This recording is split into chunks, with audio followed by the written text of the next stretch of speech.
기도하겠습니다. 사랑의 하나님 감사합니다. 오늘도 저희들에게 생명의 말씀을 공급해 주시려고 생명의 푸른 초장으로 이끌어 주시고 말씀 앞에 서게 하심을 감사드립니다. 이 생명의 말씀이 주님께 있사오니 우리가 어디를 가겠나이까 하고 예수님께 대답하던 제자들처럼 저희들도 생명의 말씀이 주께 있으니 생명의 말씀이 이곳에 있으니 딴 길로 가지 말고 떠나지 말고 돌이키지 말고 주의 생명의 말씀 앞으로 사모함으로 다가오는 우리 모든 성도들 되게 하여 주시옵소서. 아멘. 오늘도 예비하신 축복, 오늘도 말씀을 통해 공급하시고자 하시는 은혜, 오늘도 말씀을 통해 확신시키고자 하시는 하나님의 놀라우신 능력이 이 시간에도 함께하여 주실 것을 믿사옵고 예수님의 이름으로 기도드립니다. 아멘. 아멘. 오늘은 누구의 제자입니까? 라는 제목으로 우리가 함께 말씀을 나누기를 원합니다. 오늘 13절 말씀 보시면 그들이 전에 맹인되었던 사람을 데리고 바리새인들에게 갔다 이렇게 나옵니다. 이 맹인되었던 사람이 보게 된 사건은 여러분 생각해 보세요. 얼마나 놀랍고 얼마나 신기하고 얼마나 많은 사람이 이 일을 가지고 얘기를 하겠어요. 아, 그런 일이 있었대. 맹인이 눈을 떴대. 거짓말이지? 아니야 진짜야. 내 눈으로 보기 전에는 못 믿어. 뭐 이런 말들이 얼마나 많았겠습니까? 이 당시에 이 사건은 너무나 놀라운 사건이었는데 그러니까 이 사건에 대한 분명한 규명을 하기를 원했던 사람들이 이 사람을 데리고 바리새인들에게 이제 갔습니다. 예수님께서 진흙을 이겨서 눈을 뜨게 하신 그 날이 안식일이었기 때문에 더욱 논란이 되었습니다. 왜 논란이 되었을까요?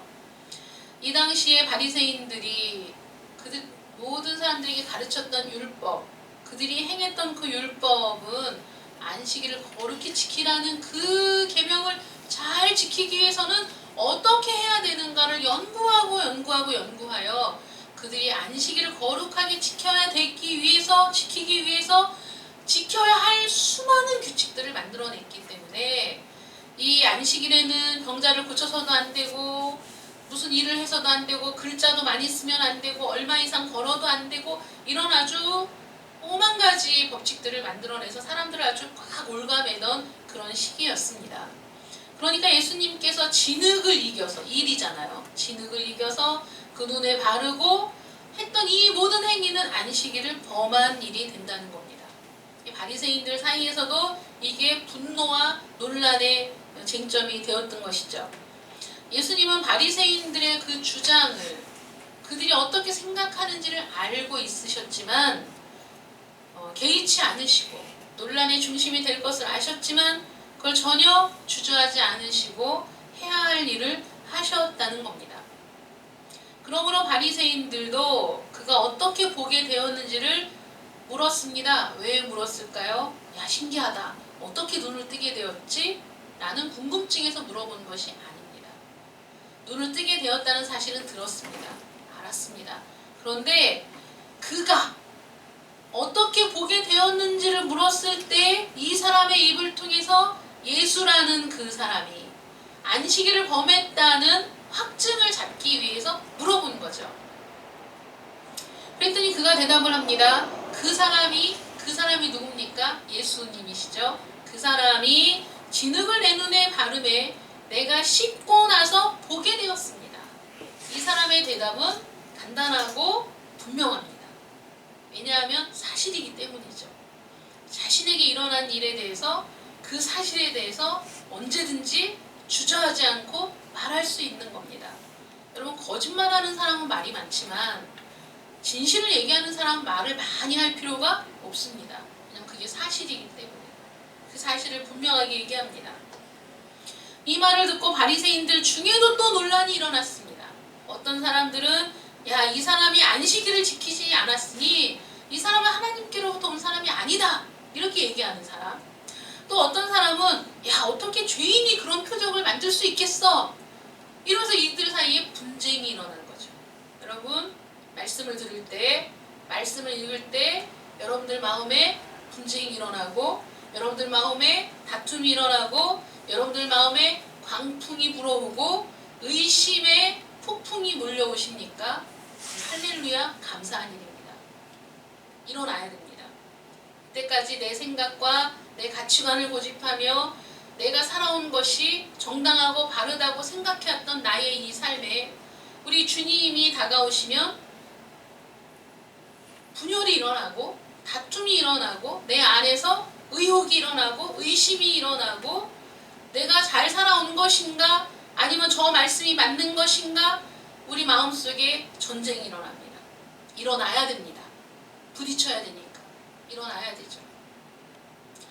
이런 분쟁이 일어났을 때 그것을 해결할 수 있는 방법은 우리는 스스로 해결하기가 어렵습니다. 왜냐하면 내가 살고 있던 일상에 신적인 지식이 들어와서 부딪혔기 때문에 이 갈등이, 이 분쟁이 내 힘으로 해결되지 않는 것입니다. 예수님께서 제자들을 먼저 보내셨습니다. 너 배 타고 너희들은 먼저 가라. 이들이 배를 타고 가는 중에 폭풍이 몰아치고 파도가 일면서 배가 뒤집힐 상황이 되었습니다. 자신들의 힘으로는 어쩔 수가 없었습니다. 아무것도 할 수 없었습니다. 그 흔들리는 배를 붙잡고 이들이 두려움과 공포에 떨고 있을 때 우리 주님께서 다가오셨죠. 다가오셔서 우리 주님이 배에 오르시고 나서 우리 주님이 주무시고 계셨는데 우리 주님을 깨웁니다. 주님, 배가 뒤집히게 됐습니다. 주님, 배가 지금 부서지게 생겼습니다. 우리 주님 말씀하십니다. 일어나서 바다야 잔잔하라. 폭풍아 잔잔해라.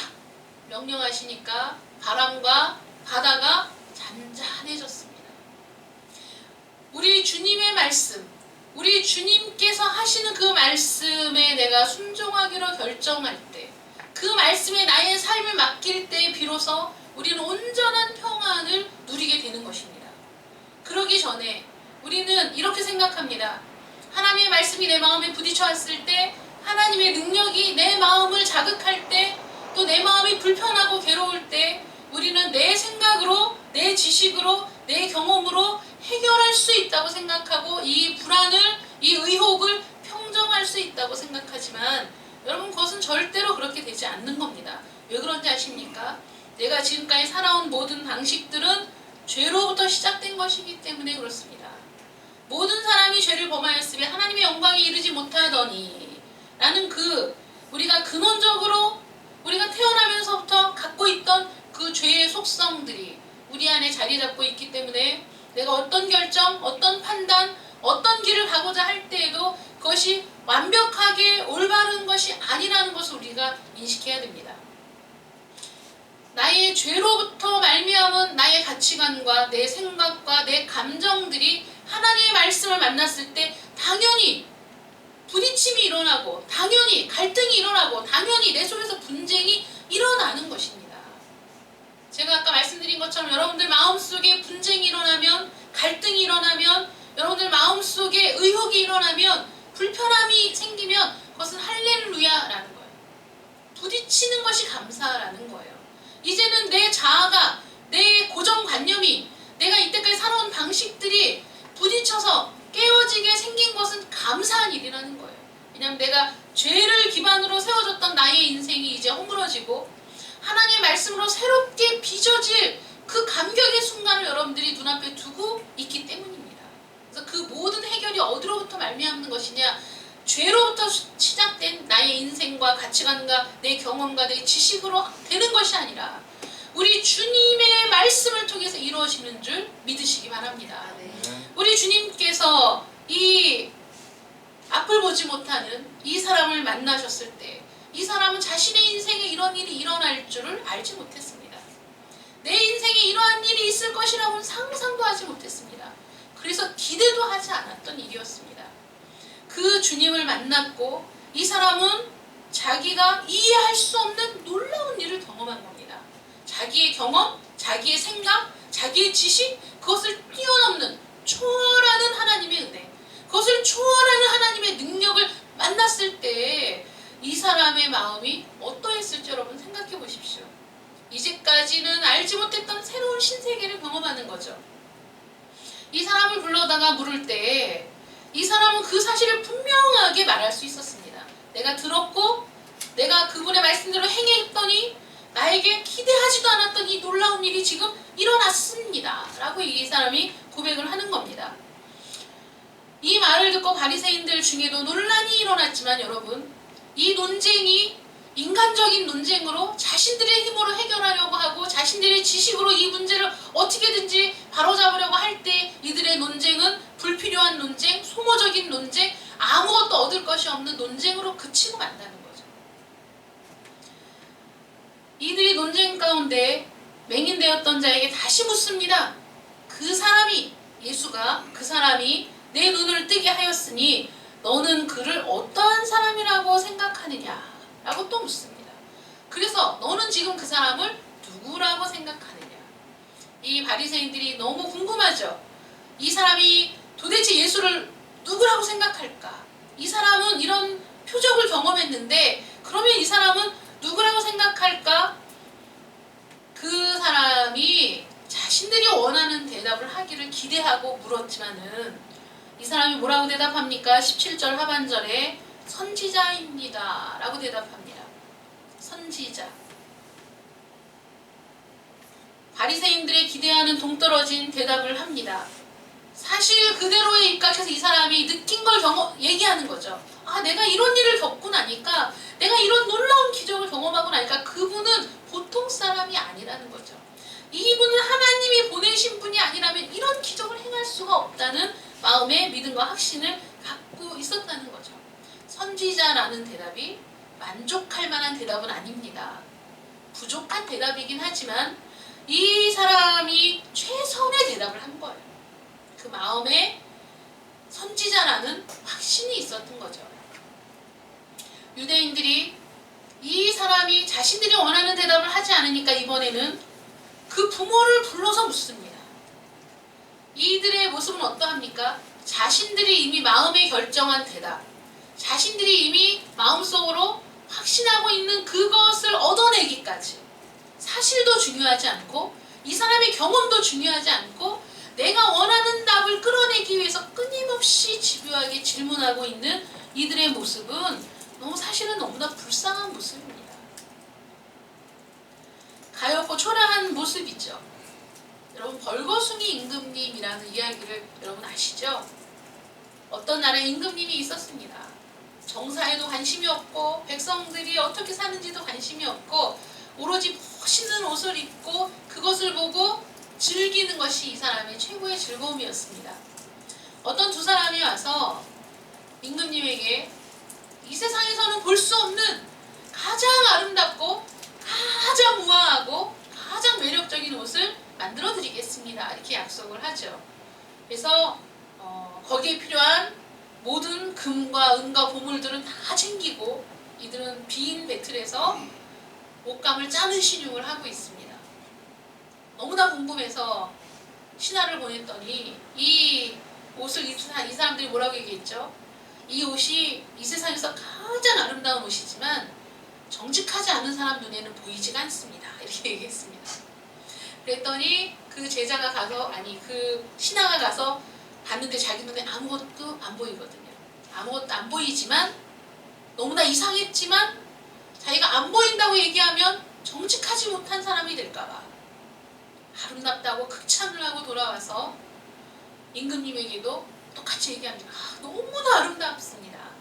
너무나 훌륭합니다. 말로 표현할 수 없는, 정말 이 세상에서는 만들 수 없는 그런 천이더군요. 그러냐고.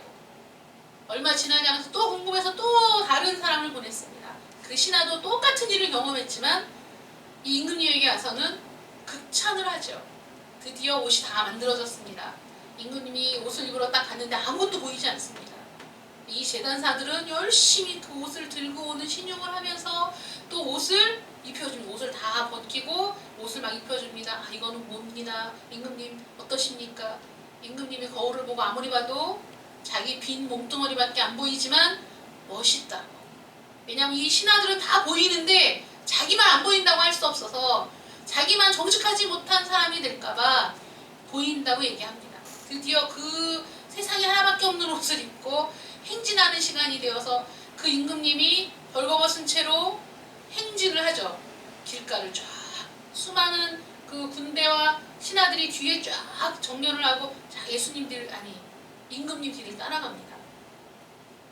많은 사람들이 벌거벗은 임금님을 보았지만 자신들도 정직하지 못하다는 평가를 받게 될까봐 벌거벗었다는 말을 아무도 하지 못했습니다. 그때 한 어린아이가 와 임금님이 벌거벗었다 그렇게 얘기하죠. 그 순간에 수많은 사람들의 마음속에 아 벌거벗은 것으로 보이는 것이 잘 본 거였구나 이런 생각을 하고 이 사람들이 웃기 시작했지만 이 임금님은 끝까지 행진을 마치고 왕궁으로 돌아갔습니다. 이 사실을 볼 때 자신이 벌거벗었다는 사실조차도 솔직하게 말할 수 없는 그 위선과 가면, 또 자신들도 그러한 사람으로 평가되고 싶지 않아서 자신들이 보고 있는 그 현실을 외면하고 사실을 외면하고 거짓말을 하는 그 사람들, 그 모든 백성들, 어린아이의 그 사실을 직시하는 그 사실을 그대로 표현하는 말 한마디에 모든 사람이 무너진 이 사건을 우리가 생각해 볼 때 바리새인들은 지금 벌거벗은 임금님과 같이 자신들의 가면, 자신들의 위선을 고집하면서 다른 사람들에게도 그것을 강요하면서 이 보지 못하다가 보게 된 이 사람의 그 사실, 자신이 경험한 것, 분명하게 확신 있게 말할 수 있는 그것을 이 사람들은 끝까지 거부했다는 거죠. 받아들이지 않았던 것입니다. 그러니까 그 부모까지 불러댑니다. 부모에게 묻습니다. 너희 말에 맹인으로 났다 하는 너희 아들이냐? 그러면 지금은 어떻게 해서 보게 되었느냐? 이 거듭된 질문이 진리를 추구하고 진리를 발견하고 진리를 찾기 위해서 묻는 질문이 아니었기 때문에 이들의 질문 자체도 너무나 의도적이고 가식적이고 교활한 질문이었습니다. 이 질문에 대해서 부모가 이렇게 대답합니다. 20절 말씀 보시면 이 사람이 우리 아들인 것과 맹인으로 난 사실을 우리가 압니다. 맞습니다. 우리 아들입니다. 맹인으로 태어난 것도 맞습니다. 그렇지만 지금 어떻게 해서 보는지 또 누가 그 눈을 뜨게 했는지 우리는 알지 못합니다. 이렇게 얘기합니다. 여러분 정말 알지 못했을까요? 이게 얼마나 놀라운 일인데 알지 못했을까요? 이 시각장애인들은 여러 형태가 있다고 합니다. 정말 앞을 보지 못한 100% 보지 못하시는 분들도 있고 그래도 희미하게나마 움직임을 감지하실 수 있는 분들도 있고 그 정도의 차이도 굉장히 다양하다고 합니다. 근데 이 그 성경상에 나오는 이 맹인, 나면서부터 앞을 보지 못한다는 것은 나면서부터 안구 자체가 없는 경우가 많다고 합니다. 얼마나 놀라운 기적입니까? 여러분 우리가 다친 것을 낫게 하는 거, 부러진 것을 붙게 하는 거, 어떤 장기가 손상되었을 때 그것을 치료하는 것들은 우리가 기대를 할 수 있는 일이지만 아예 없는 것을 보게 한다는 것은 이건 새로운 창조의 역사가 아니겠습니까? 제가 말씀을 쭉 묵상하다가 그 생각이 들었어요. 왜 예수님이 진흙을 이겨서 그 눈에 발라주었을까? 왜 하필이면 진흙을 눈에 발라주었을까를 생각하다가 우리 하나님께서 천지를 창조하실 때 진흙을 빚어서 사람을 만드셨습니다. 창조의 일인 거죠. 우리의 영역이 아닙니다. 하나님의 영역입니다. 우리 주님께서 안구가 없이 태어난 그래서 정말 1%, 0.1%의 기대도 희망도 가질 수 없는 그 사람의 눈에 진흙을 이겨서 눈에 발라주시고 가서 씻고 와라 한 그 말씀은 예수님이 바로 하나님이시며 그 창조의 주역이시며 어떤 것을 잊게 하시는 무에서 유를 창조하시는 분이심을 이 사람에게 깊이 각인해 주신 거죠. 이 사람이 예수님이 하신 일을 이해할 수도 없었고 왜 나에게 가서 씻고 오라고 하는지 알지도 못했고 내가 정말 가야 하는지 얼마나 마음에 고민이 많았겠어요. 고민이 많지 않았겠습니까 여러분? 보지도 못한 사람, 알지도 못한 사람이 갑자기 눈에다 진흙을 발라주더니 가서 씻고 오라고 얘기하는데 불쾌할 수도 있고 갈등이 생기는 거죠. 가야 돼 말아야 돼. 내가 이 사람 말을 들어야 돼 말아야 돼. 왜 내가 이 사람 말을 들어야 되지? 여러분 갈등이 생기지 않겠습니까? 이 세상에 태어난 모든 사람이 다 사실 못돼 처먹었잖아요, 우리가. 그러니까 누가 말을 하면 곱게 말을 듣고 싶지 않은 게 우리 본심이거든요. 거부감이 생기는 게 당연한데도 불구하고 이 사람이 자신의 갈등과 거부감과 반감을 누르고 주님의 말씀에 순종했다는 거죠.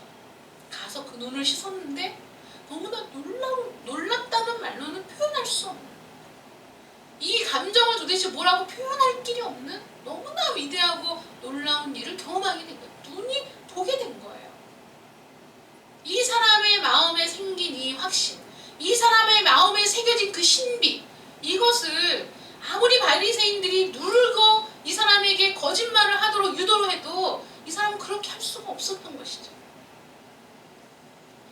그런데 이 부모는 달랐습니다.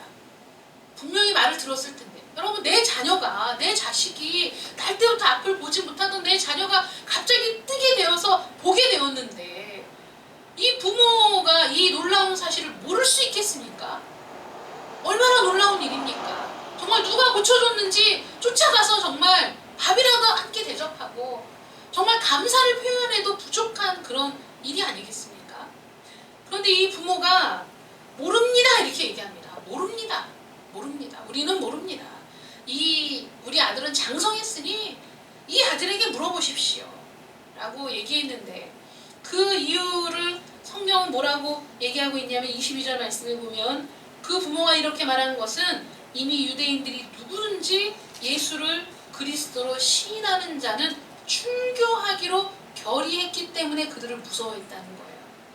출교가 뭐가 무서워? 여러분 이렇게 생각하실지 모르지만 이 당시에 출교를 당한다는 것은 출교당한 사람하고는 식사도 같이 안 하고 교제도 같이 안 하고 정말 완전히 온 국민의 왕따가 되는 겁니다. 두렵죠, 여러분? 우리 아이들이 학교에서 왕따 당하는 거 두렵죠? 그런 일만은 제발 일어나지 않기를 얼마나 이 땅에 사는 수많은 부모들이 기도하겠습니까? 한 반에서의 왕따, 한 학교에서의 왕따가 아니라 그 당시 사회에서의 왕따, 소외가 되는 거예요. 그러니까 이 부모들이 두려워할 만하긴 하죠. 두려웠습니다. 소외되는 것이, 왕따가 되는 것이, 이들에게서 어울리지 못하고 자신들만 따로 고립되어 살아야 한다는 것이 두려웠기 때문에 이 부모는 진실을 얘기할 수가 없었던 거죠. 이러므로 그 부모가 말하기를 그가 장성하였으니 그에게 물어보소서 하였다는 겁니다. 이렇게 부모가 대답하니까 그 바리새인들이 맹인이었던 사람을 두 번째 부릅니다. 또 묻습니다. 24절 말씀에 너는 하나님께 영광을 돌리라. 이게 무슨 말입니까? 하나님 앞에서 진리를 말해라. 하나님 앞에서 진실을 말해라. 거짓말하면 안 된다. 이런 얘기입니다. 하나님께 영광을 돌리라. 우리는 이 사람이 죄인인 줄 아노라. 이 사람이 누굽니까? 예수님이죠. 이 예수라는 사람이 죄인이라고 우리가 알고 있어. 이거는 어떤 겁니까? 협박입니다. 너는 하나님 앞에서 진실만을 말해야 돼. 너는 하나님께 영광을 돌려야 돼. 우리가 다 알고 있는 건 이 사람, 네 눈을 고쳐준 이 사람은 죄인이라고 우리가 알고 있다 라고 얘기합니다. 이 사람이 25절 말씀에 이렇게 대답합니다. 대답하되 그가 죄인인지 내가 알지 못하다. 한 가지 아는 것은 내가 맹인으로 있다가 지금 보는 그것입니다. 이렇게 얘기합니다. 한 가지 아는 것. 여러분, 이 한 가지는, 이 사람이 얘기하는 이 한 가지는 100가지 중에 한 가지가 아닙니다. 내가 아는 한 가지. 그건 내 인생에 있어서 모든 것. 모든 것이라는 의미예요. 그렇지 않습니까? 지금까지 앞을 보지 못하고 구걸하며 살던 이 사람이 이 한순간에 눈을 뜨게 되었는데, 이것은 이 인생에 있어서 정말 모든 것이 아니겠습니까? 이 한 가지, 나는 정말 다른 건 다 몰라. 이 한 가지. 여러분, 우리가 얘기할 때 그렇게 얘기하잖아요. 다른 건 다 몰라. 난 다른 건 다 몰라. 그러나 한 가지는 알아. 이 한 가지는 그 사람에게 있어서 전부라는 의미입니다. 그 한 가지 아는 것은 내가 맹인으로 있다가 지금 보는 것입니다. 이것처럼 중요한 일이 있습니까? 이것보다 더 중요한 일이 있습니까? 내 인생에 있어서 이것만큼 중요한 일은 아무것도 없습니다. 지금 나는 보고 있습니다. 지금 나는 눈을 떴습니다. 이걸 내가 확실하게 말할 수 있다는 거죠. 지금 이 사람의 대답은 한결같고 동일합니다. 여러분, 우리가 그 형사들이 취조를 할 때 동일한 질문을 수십 번, 수백 번 계속 한답니다. 그러면 거짓말하는 사람은 어느 순간에 모순이 드러나고, 거짓말을 계속 하다 보면 거짓말과 거짓말 사이에 괴리가 일어나면서 형사들이 그거를 딱 잡아내가지고 얘기할 때 부인할 수 없는, 그게 이제 취조하는 방식이라고 하는데, 이 사람을 바리새인들이 계속해서 추궁하고 취조를 해도 이 사람은 나에게 일어난 이 사건에 대해서 언제든지 변함없이 분명하게 얘기할 수 있었던 것입니다. 그러니까 이렇게 얘기하는 거죠. 그 사람이 죄인인지는 내가 알지 못하겠습니다. 그러나 그 사람 때문에 내가 지금 보게 되었습니다. 26절에 또 묻습니다. 내게 무엇을 하였느냐? 어떻게 내 눈을 뜨게 하였느냐? 정말 이렇게 답답할 수가 없습니다. 자신들이 원하는 대답을 듣지 못하니까 계속해서 집요하게 물어보는데, 이 사람이 얼마나 답답했는지 27절 말씀 보시면, 내가 이미 일렀어도 듣지 아니하고 어찌하여 다시 듣고자 하나이까? 어차피 안 믿을 건데 왜 또 물어봐? 어차피 말해도 듣지 않을 건데 왜 자꾸 물어보냐 하는 거죠. 그래서 이 사람이 이 바리새인들을 조롱합니다. 당신들도 그의 제자가 되려고 하십니까? 라고 묻습니다. 이것은 그들을 향한 조롱입니다. 그렇게 계속해서 물어보는 이유가 제자가 되기 위함입니까? 그분을 믿기 위함입니까? 라고 물어보는 거죠. 28절 말씀에 그들이 욕하여 이르되, 너무나 분노해서 이 사람에게 욕을 쏟아붓습니다. 그러면서 뭐라고 얘기합니까? 너는 그의 제자이지만 우리는 모세의 제자라, 이렇게 얘기합니다. 너는 그의 제자. 여러분, 세상에 믿지 않는 수많은 사람들, 세상에서 예수님을 비난하는 모든 사람들, 이 세상에서 기독교를 비난하는 모든 사람들에게 여러분 이 말을 듣기를 축원합니다. 당신은 그의 제자이군요. 당신은 그리스도인이군요. 라는 말을 듣기를 축원합니다. 너는 그의 제자이지만 우리는 모세의 제자나 라고 하는 이들의 말은 너무나 무식한 말입니다. 왜냐하면 요한복음 5장 46절 말씀에 모세를 믿었더라면 또 나를 믿었으리니 이는 그가 내게 대하여 기록하였습니다. 이렇게 얘기하셨거든요. 주님께서. 모세를 믿어? 모세의 제자야? 그럼 당연히 나를 믿었어야지. 예수님의 책망이 있었습니다. 신명기 18장 18절 말씀 보시면 모세에게 하나님께서 말씀하셨습니다. 너와 같은 선지자 하나를 그들을 위하여 일으키고 내 말을 그 입에 두리니, 그 너와 같은 선지자가 누구입니까? 예수님입니다. 내가 그 말을 그 입에 두겠다고 하나님께서 약속하셨습니다. 모세의 제자입니까? 당연히 예수님을 믿을 수밖에 없는 거죠. 모세의 말을 순종하는 자들입니까? 당연히 메시아로 보내신 예수님을 알아봤어야죠. 이들은 모세의 제자라고 주장했지만 사실은 모세의 제자가 아닙니다. 세례 요한의 제자들은 어떻습니까? 예수님을 쫓았습니다. 예수님을 수많은 사람들이, 세례 요한을 따르던 수많은 사람들이 예수님을 쫓는 것을 보고 세례 요한의 제자들이 그 스승에게 가서 묻습니다. 스승님, 큰일 났습니다. 스승님을 따르던 많은 사람들이 저 예수라는 사람을 지금 쫓고 있는데 이럴 수가 있습니까? 그들이 스승님을 배반하다니 이럴 수 있습니까? 세례 요한이 뭐라고 대답합니까? 마땅한 일이라는 거죠. 그래야만 한다는 겁니다. 저분은 흥하여야 되겠고 나는 쇠하여야 되리라. 나는 저분의 신발끈을 묶는 것조차도 감당이 안 되는 사람이다 하고 예수님을 높이지 않았습니까?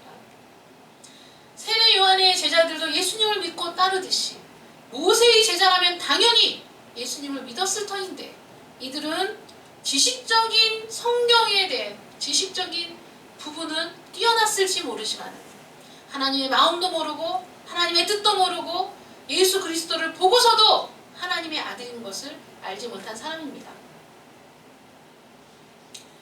이 사람이 계속해서 얘기합니다. 참 이상합니다. 참 이상합니다. 이 사람이 내 눈을 뜨게 하였으되 당신들은 그가 어디서 왔는지 알지 못하는군요. 하나님이 죄인의 말을 듣지 아니하시고 경건하여 그의 뜻대로 행하는 자의 말은 들으시는 줄 우리가 압니다. 성경에 근거한 얘기입니다. 32절에 창세 이후로 맹인으로 난 자의 눈을 뜨게 하였다 함을 듣지 못하였으니, 이것은 역사적으로 그렇습니다. 여러분 성경을 읽어보십시오. 맹인으로 났다가 보게 되었다는 사실은 지금 이곳에서 처음 나오는 겁니다. 이 사람이 하나님께로부터 오지 아니하였으면 아무 일도 할 수 없었을 것입니다.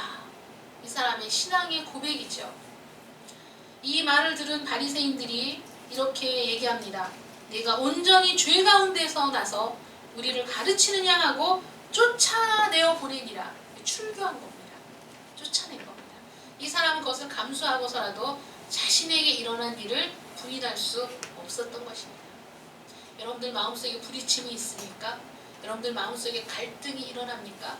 여러분들 마음속에 하나님의 말씀이 자꾸 부딪힙니까?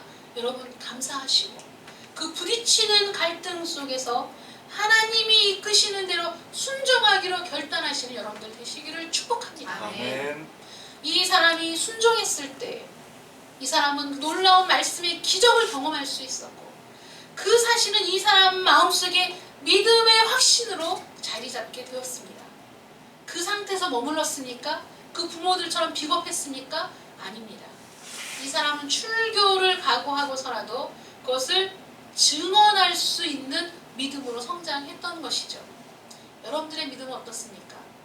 여러분들의 믿음은 갈등과 의혹과 광풍이 부는 바다 한가운데 여전히 있습니까? 아니면 순종하기로 결단하고 주님을 의지하고 그 길을 출발하셨습니까? 아니면 여러분들의 삶 가운데 나타나신 하나님의 놀라우신 이적과 기적을 여러분들이 믿음의 확신으로 붙잡고 어디에 가서든지 내가 그리스도의 제자됨을, 그리스도의 증인임을 여러분들이 부끄러워하지 않으시는지, 여러분들은 지금 어느 상태에 있는 것입니까? 예수님은 제자를 부르셨습니다. 훈련시키셨습니다. 그리고 그들을 파송하셨습니다. 저의 목회 철학도 마찬가지입니다. 소수이지만, 적은 인원이지만 여러분 한 사람 한 사람이 예수님의 제자 되기를 원하고, 예수님의 제자로 머무르는 것이 아니라 예수님이 제자들을 파송하신 것처럼 여러분들이 이 구원의 사역에, 이 목회의 사역에 저와 함께 해주시고 저와 함께 이 일을 동역해 주시는 그러한 예수님의 진실된 제자로 성장하기를 원합니다. 아멘. 여러분들이 그러한 사역을 감당해 줄 수 있는 그리스도의 신실한 제자 삼는 것, 그것이 저의 목표입니다. 많은 숫자가 아니라, 숫자적으로 큰 부흥이 먼저가 아니라 여러분들의 심령의 부흥, 여러분들의 제자화되고 여러분들이 그리스도를 증언할 수 있는, 목에 칼이 들어와도 출교를 각오하고서라도 나와 함께 하신 주님을 내가 부인할 수 없어. 나에게 이 은혜를 베푸신 주님을 내가 거부할 수 없고, 많은 사람들에게 당당하게 나와 함께 하신 주님을 말할 수 있는 여러분 되시기를 축복합니다. 아멘. 아이젠하워 대통령이 루즈벨트 대통령하고 굉장히 친한 친구 사이였답니다. 근데 이 아이젠하워가 성격이 아주 독특했기 때문에 이 사람은 고전을 면치 못했고 루즈벨트는 이제 대통령이 되었습니다. 2차 세계대전이 일어났을 때 루즈벨트와 그 강요들이 모여서 어떻게 하면 이 히틀러를 제거할 수 있을까? 어떻게 하면 이 전쟁을 종식시킬 수 있을까를 끊임없이 그 토론하는 가운데 그 강요들에게 다 그 방법을 생각해서 제출하라고 했답니다. 이들의 그 보고서를 다 받아봤지만 딱히 마음에 들어오는 게 없었습니다. 그 당시 아이젠하워는 그 산속에서 그 한직으로 밀려나 있는 상태였는데 이 루즈벨트가 밤중에 헬기를 타고 거기까지 찾아갔습니다. 그 친구라면 방법을 알고 있을지 몰라. 그 친구라면 아마 생각하고 있는 게 있을지 몰라 하고 갔습니다. 한밤중에 헬기를 타고 갔을 때 이 아이젠하워가 자신의 그 막사로 사람들을 불러들였는데 막사 안에는 세계 지도가 그려져 있고 곳곳에 막 표시가 되어 있고 그런 상황을 이제 보게 됐습니다. 아무 말 없이 자기 책상으로 걸어가더니 200페이지 분량의 보고서를 루즈벨트 대통령에게 딱 주더랍니다. 봤더니 어떻게 하면 히틀러를 제거할 수 있는지, 이 전쟁을 종식시킬 수 있는지에 대한 200가지의 방법을 세밀하게 연구하고 관찰하고 방법을 세우고 전략을 짜가지고 모아놨더랍니다. 그랬더니 그 강요 중에 한 사람이 아니 당신 참 미련한 사람이군요. 당신 참 어리석은 사람입니다. 만약에 우리가 당신을 찾아오지 않았더라면 이 보고서가 무슨 소용이 있습니까? 이거 다 쓰레기가 되는 거 아니겠습니까? 그때 아이젠하워가 이렇게 얘기했습니다. 저분이 보고 계십니다. 내가 열심히 일하고 열심히 준비하고 열심히 방법을 찾은 이 모든 것들을 저분이 쓰시고자 하신다면 쓰실 것입니다. 이렇게 대답을 했답니다. 여러분들은 누구를 의식하며 사십니까? 여러분들의 인생은 누구를 의식하는 인생입니까?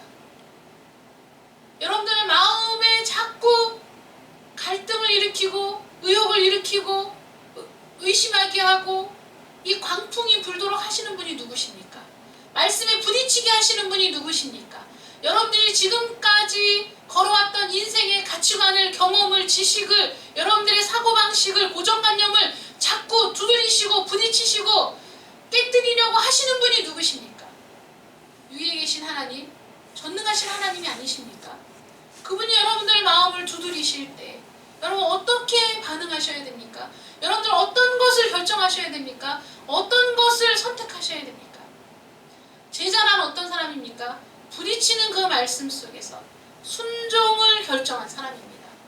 비록 내가 다 이해할 수는 없지만, 내가 비록 다 받아들일 수는 없지만, 내 마음을 찌르는 이 말씀에 내가 순종하기로 결정했을 때 그 순종은 여러분들의 인생에 획기적인 하나님의 놀라운 축복으로 하나님의 놀라우신 능력을 맛보게 되는 기회가 될 것을 믿으시기만 합니다. 아멘. 그 능력을 경험하고 그 축복을 경험한 이후에 여러분들은 이 세상 그 무엇에도 흔들리지 아니하는 확신을 갖게 될 것이고, 그 확신은 여러분들을 주님의 제자로 인도할 것이고, 그 확신의 삶이 지속될 때 여러분들은 드디어 우리 주 예수 그리스도의 증인의 삶을 살게 될 줄 믿습니다. 아멘. 오직 너희가 성령을 받으면 권능을 받고 예루살렘과 온 유대와 사마리아와 땅 끝까지 이르러 내 증인이 되리라 하신 주님의 말씀에 여러분들도 그대로 동참하시는 참된 주님의 증인 되시기를 축복합니다. 아멘. 기도하겠습니다. 사랑의 하나님 감사합니다. 우리는 누구의 제자입니까?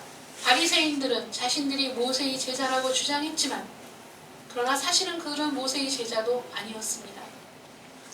그들이 비난하며 욕하며 그들의 회에서 내쫓아버린 나면서부터 앞을 보지 못했던 이 사람이야말로 참된 주님의 제자였습니다. 어떻게 주님의 제자로 인정받았습니까?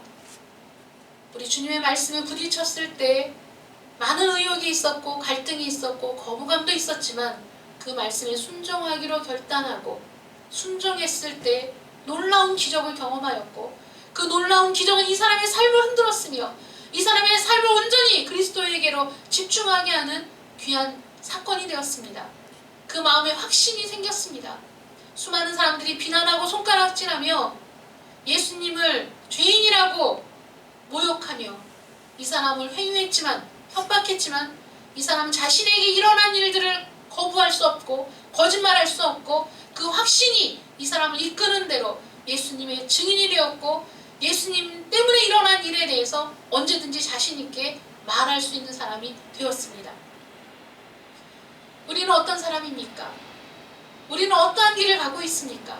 끊임없이 부딪혀오는 주님의 말씀, 주님의 음성, 주님의 신호에도 불구하고 우리가 여전히 우리 자리를 고집하며 여전히 이 분쟁의 한가운데 속에서 우리가 소모적인 에너지를 낭비하고 있다면 우리를 빨리 깨닫게 하여 주시고 이제 주의 말씀에 순종할 수 있는 사람들로 변화시켜 주시기를 간절히 원합니다. 아멘. 우리 마음에 결단하고 주의 말씀에 순종하여 하나님이 이끄시는 그 길이 과연 우리에게 복된 길이며 능력의 길이며 또 우리를 살리는 길임을 우리가 깨닫고 우리가 그리스도의 제자가 되어 그리스도의 증인이 되어 이 세상을 살아갈 수 있도록 주님 축복하여 주시옵소서. 아멘. 예수님의 이름으로 기도드립니다. 아멘.